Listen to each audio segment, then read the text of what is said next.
The backyard was filled with the smoky smell of grilled meat and the sound of laughter. It was another one of those family gatherings where everyone pretended everything was perfect. I stood by myself near the garden, watching my relatives chat and drink. At 32, I was still the black sheep, the one who supposedly never got her life together. My sister Maya was the star of the show, as usual. She wore this bright yellow dress and told everyone about her latest achievements. Mom couldn't stop bragging about her. Maya just got her business degree from Columbia, she announced loudly enough for the whole neighborhood to hear. She's interviewing with top companies left and right. That girl has such a bright future ahead. I took a sip of my iced tea and waited for what always came next. Unlike some people, Mom continued, looking straight at me, who still haven't figured out what they want to be when they grow up. Right, Sarah? I just shrugged and stayed quiet. Dad was busy with the barbecue, but he couldn't resist joining in. Still playing around with that computer stuff? He asked with a laugh. What do you call it again? Some kind of online thing. His tone wasn't mean, but it wasn't respectful either. It never was. I ran my finger along my cold glass and thought about tomorrow morning's meeting. The one where I'd be signing papers to buy out our biggest competitor. The meeting where I, as founder and CEO of TechFlow Solutions, would approve our expansion into 3 new markets. Something like that, I said quietly, letting it go like I always did. Suddenly, Maya clapped her hands to get everyone's attention. Guess what, everyone? I have this amazing interview tomorrow with TechFlow Solutions. They contacted me directly. It's one of the most successful consulting firms in the state. The whole family erupted in cheers and congratulations. My cousin rushed over with a glass of wine. That's incredible, Maya. I saw a news story about their CEO recently.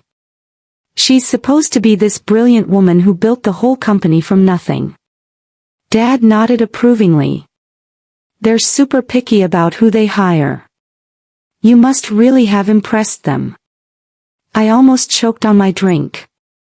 I remembered the resume sitting in my email, Maya's resume, which my HR team had flagged as barely qualified.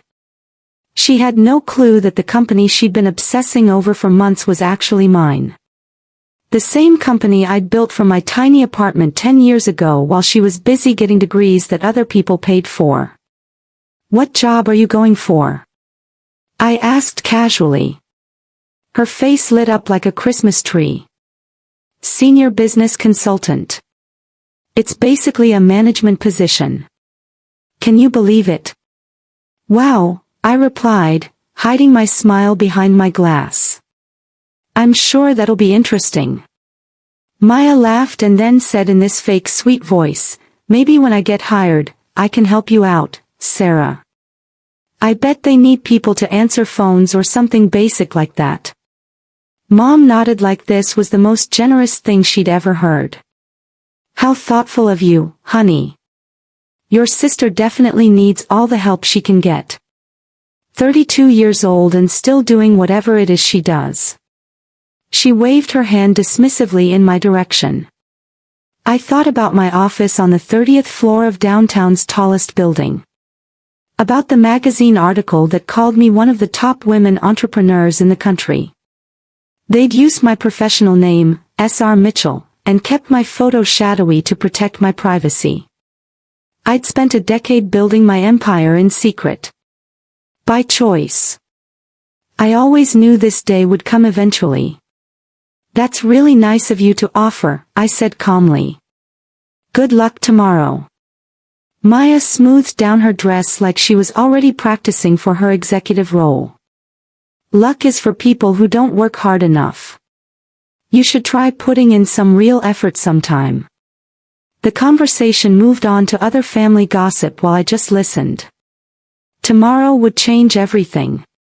And I wanted to remember this moment, the last time they'd all see me as the family failure. As the sun started setting, Maya stood up and clinked her glass for attention again. "I should head home early," she announced. "I want to be fresh for tomorrow. The actual CEO of TechFlow is going to be in my final interview. Some woman named S.R. Mitchell. Nobody really knows much about her personally." Maya flipped her hair confidently. "But I'm sure she'll love me. By tomorrow night, I'll be part of their executive team." She looked at Mom with a wink. "Maybe then you'll finally have something to brag about." Mom actually started tearing up. "Oh sweetheart, we're already so proud. At least one of my daughters stayed focused on her goals." I checked my phone. In about 14 hours, Maya would walk into that conference room and see me sitting at the head of the table. In 14 hours, everything they believed about me would crumble. I gathered my things and mumbled something about having work to do. "Oh right, your little remote job," Mom said dismissively. "Just don't forget to send money for Dad's birthday present." Maya already covered most of it, again. I nodded without saying anything. They didn't need to know that my little remote job had made more money last quarter than most people see in a lifetime. Let them think whatever they wanted. I got into my plain gray car, the boring one I drove to family events, leaving my luxury sports car safely parked at the office downtown. As I backed out of the driveway, I could hear Maya's voice carrying across the yard. "Tomorrow changes everything." She was absolutely right. Just not the way she thought. By 6:30 the next morning, I was already in my corner office watching the sunrise over the city. The quiet sounds of the building coming to life were somehow comforting. I'd built all of this from nothing, and today it would all come full circle. I put on my best navy blue power suit. It felt less like clothes and more like armor. My assistant, Jennifer, knocked softly before coming in. "Your sister's interview is scheduled for 9 sharp, she said, handing me a folder. "She's already downstairs. Got here 30 minutes early. Punctual." "That's new for her," I said, raising an eyebrow. "She's also been posting on social media about her future executive position here." Marketing noticed. She even told our front desk staff that she plans to modernize the vibe once she's hired. I couldn't help but laugh. Has she now? I opened the folder to look at Maya's resume. On paper, she looked perfect. Great grades, nice internships, glowing recommendations. But I knew the truth. The internships came through Dad's golf buddies. The recommendations were from our uncle's law firm where she'd barely worked. It was all connections and no substance. "The board is curious why you're handling this interview personally," Jennifer added with a knowing look. "Quality control," I said simply, standing up from my desk. "How many interviews before she gets to me?" 3, Jennifer replied. "All our senior people. They know what questions to ask." By 9 o'clock, I was watching through the one-way glass as Maya strutted into our main conference room. Designer suit, expensive shoes, attitude for days. She shook hands with the first interviewer like she already owned the place. Over the next 2 hours, I watched her confidence slowly fall apart. Every rehearsed answer got picked apart.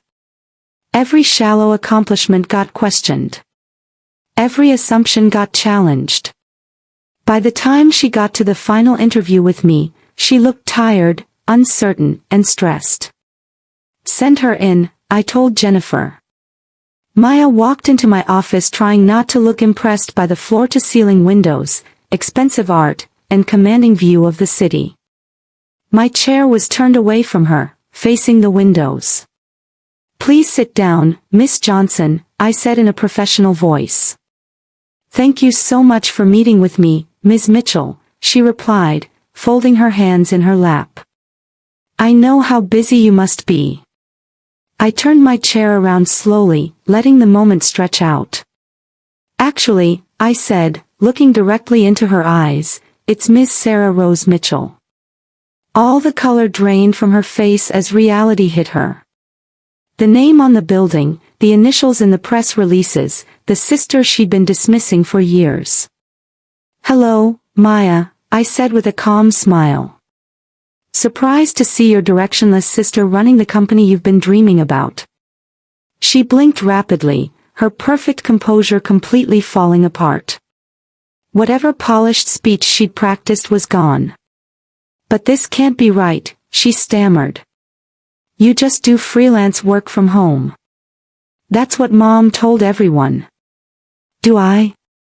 I gestured toward the wall behind me, covered with awards, magazine covers, and recognition for TechFlow Solutions being one of the fastest growing companies in the region. I built this entire company from scratch while you and Mom were laughing about my computer stuff. Every time you showed off your degree, I was closing million-dollar deals. Every time Dad called my work a phase, I was hiring more employees. You tricked us, her voice cracked, getting higher with disbelief. You lied to everyone. No, Maya, I replied calmly. You all tricked yourselves. You were so convinced I was a failure that none of you ever bothered to ask what I was actually doing. I pulled out my phone and opened my banking app, turning the screen so she could see. Remember that birthday money Mom mentioned? I just sent my share. It's more than most people make in a year. For me, it's loose change. Tears filled her eyes, but they weren't sad tears. They were angry, humiliated tears. So what now? Are you going to embarrass me in front of the whole family? I shook my head. I don't need to say anything. Your interview performance today speaks for itself. 3 different managers, completely independent of each other, all recommended we don't hire you. Too entitled, too shallow, unprepared, arrogant. You set me up for failure. I gave you exactly what you asked for, an interview with the CEO. It's not my fault you weren't ready for it. I stood up, smoothing my suit. I suggest you look elsewhere for work, Maya. And maybe get some real experience this time.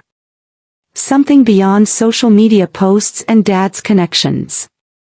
She stood up shakily, her expensive outfit suddenly looking more like a costume than professional wear. Do Mom and Dad know who you really are? They will, I said, walking toward the door. I'm sure you'll tell them all about your interview with S.R. Mitchell. I pressed the intercom button. Jennifer, please escort Miss Johnson out.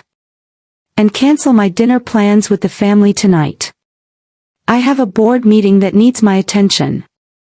As the door closed behind her, I could hear her voice break in the hallway, followed by quiet crying.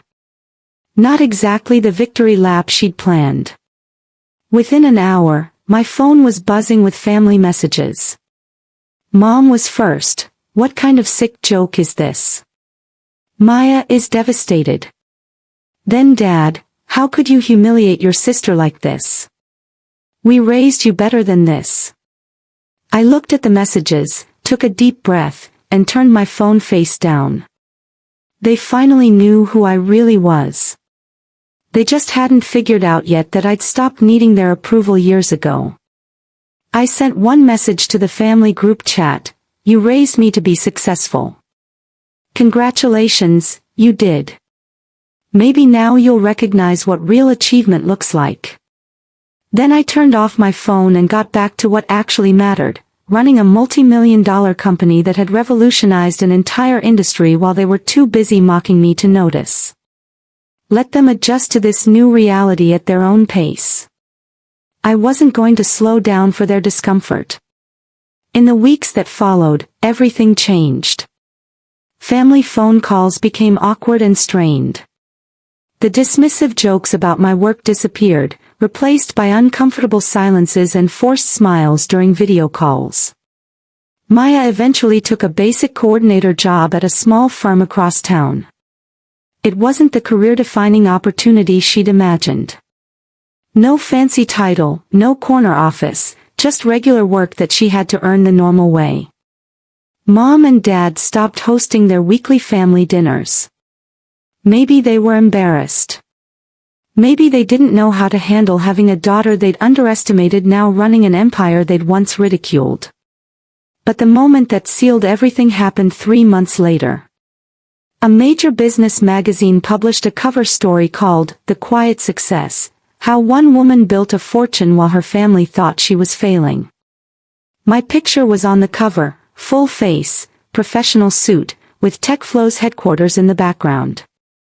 No shadows, no mystery, just me. I had copies delivered to every family member's house. No note, no message, just the magazine and the truth.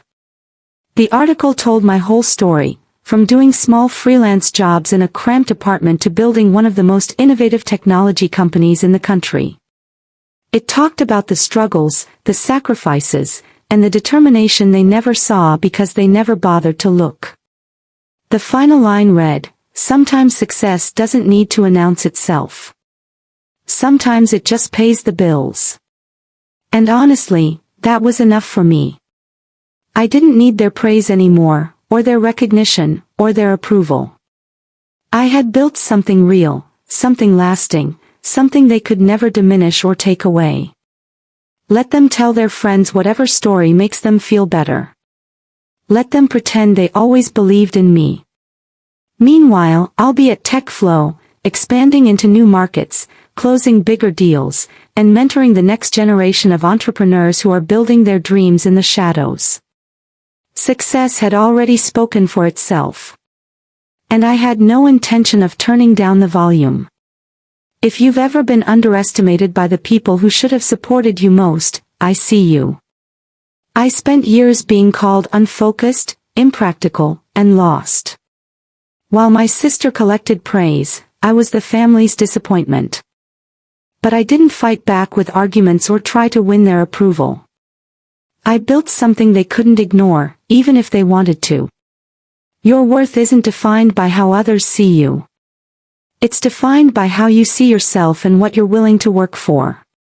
So if you've ever felt small at a family gathering, if you've hidden your success to keep peace, or if you're building something great in the shadows, share your story in the comments.